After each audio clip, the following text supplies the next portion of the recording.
My fellow Singaporeans, good evening. 5 weeks ago, I spoke to you on our COVID-19 situation. Much has happened since then. So it's timely to update you again and share with you what we can expect down the road. I'll speak about 3 aspects of the issue: medical, economic, and psychological. On the medical front, we continue to see new cases in Singapore. Most either have traveled overseas or can be traced to imported cases. Each time, we've been able to isolate them, do contact tracing, and quarantine the close contacts. So our numbers have not blown up. But neither have we been able to eradicate the virus, despite our best efforts.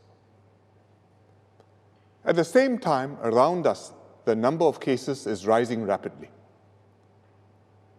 China's situation is stabilizing, but new cases are emerging all over the world, in Europe, America, and the Middle East. Globally, the number of cases is doubling every 5 to 7 days. Hence, today, the WHO declared COVID-19 to be a pandemic. What does this mean? It means that WHO assesses that many countries will see full-blown outbreaks with sustained community transmission, like what has happened in South Korea and Italy. And unlike SARS, this outbreak will continue for some time, a year, maybe longer. The WHO named one key reason for the rapid spread: that many countries had not taken the situation seriously enough. What the WHO called alarming levels of inaction. Here in Singapore, we have all along taken COVID-19 with the utmost seriousness. In fact, the WHO praised our efforts and held Singapore up as an example to emulate. But we too face a serious situation. We expect more imported cases and therefore new clusters and new waves of infection, this time coming from many countries rather than 1 or 2. We have already imposed some travel restrictions, for example, from China, Iran, South Korea, Italy. We will have to tighten up further, temporarily, though we cannot completely shut ourselves off from the world. What else must we do? First, because COVID-19 will be with us for a long time, there are baseline things that we must get used to, like practicing good personal hygiene, adopting new social norms, and discouraging large gatherings, and generally maintaining some physical distance from one another.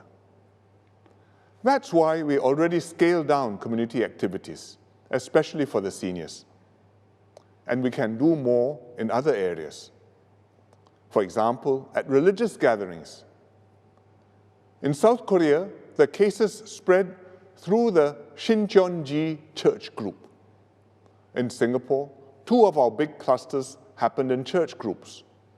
And several Singaporeans who attended a big international religious gathering, a tabligh gathering, in Kuala Lumpur recently, have caught the virus. The issue is, of course, not religion itself, but that the virus can spread quickly to many people in crowded settings, like religious gatherings and services. That's why Saudi Arabia temporarily stopped Umrah pilgrimages, and the Pope live-streamed his sermon to avoid crowds on St. Peter's Square. I hope Singaporeans understand that during this period, we may need to shorten religious services or reduce our attendance at such gatherings. Please work with your religious leaders to make these practical adjustments. Second, we need to plan for a possible spike in COVID-19 cases. With very large numbers, if it happens, we will not be able to hospitalize and isolate every case like we do now. But we now know that the majority of patients, in fact about 80% of them, only experience mild symptoms. And the ones who are most at risk are the elderly and those with pre-existing conditions, like high blood pressure or lung problems. So, with larger numbers, the sensible thing will be to hospitalize only the more serious cases and encourage those with mild symptoms to see their family GP and rest at home, isolate themselves. This way, we focus resources on the seriously ill, speed up our response time, and hopefully minimize the number of fatalities. In the meantime, we are freeing up ICU and hospital beds and facilities to create additional capacity to meet any surge in COVID numbers. But rest assured, any Singaporean who needs urgent medical care, whether for COVID-19 or other illnesses, will be taken care of. Besides medical plans, if there is a spike, we will also need additional social distancing measures. These will be temporary, like suspending school, staggering work hours, or compulsory telecommuting. They will be extra breaks to be implemented when we see a spike in cases. The extra breaks will slow down transmission of the virus, prevent our healthcare system from being overwhelmed, and help bring the numbers back down. After the situation improves, we can ease off and go back to the baseline precautions. But let me emphasize this. The situation in Singapore remains under control. We are not going to DORSCON red. We are not locking down our city like the Chinese, the South Koreans, or Italians have done. What we are doing now is to plan ahead for some of these more stringent measures, try them out, and prepare Singaporeans for when we actually need to implement them. As we consider these next steps, one major concern we have is the impact on our economy. Our economy is taking a big hit. That's why we did the $4 billion support and stabilization package in the budget last month to help businesses, workers, and households tide over the immediate period. This has helped, but with things still unfolding, we knew we might have to do more. The situation is especially serious for some sectors: hotels, aviation, hospitality, and freelancers in the gig economy. But nobody has been spared. Everyone feels the impact to different degrees.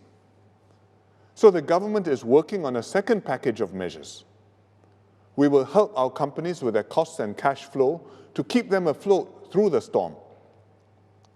We will help our workers keep their jobs and retrain during their downtime, so that when things return to normal, our workers will be the first out of the gate and immediately productive.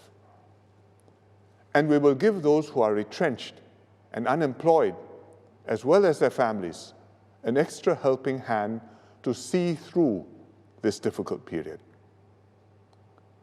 I'm sharing these plans with you to reassure you that we're on top of things and thinking ahead.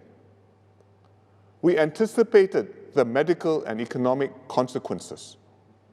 I'm confident that we can deal with them. But what is also critical is the psychological aspect of this fight.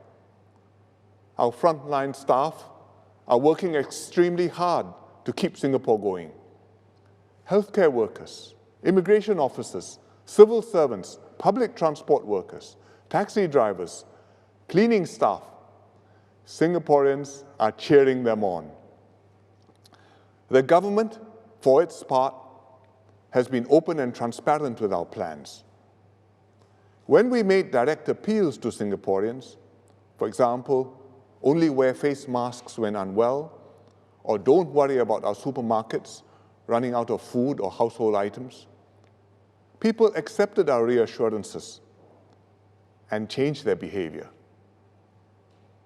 I'm grateful that most Singaporeans are responding calmly and responsibly. Thank you for your trust and support.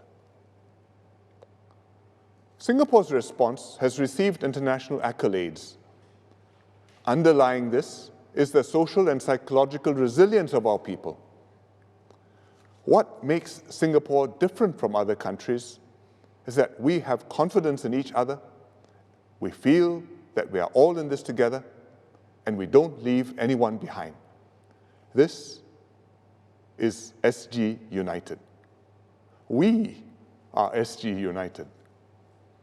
We will remain in this high-risk state, nevertheless, for some time to come. But if we keep up our guard and take practical precautions to protect ourselves and our families, we will be able to keep our economy going and carry on with our daily lives. In such a crisis, everyone has a part to play.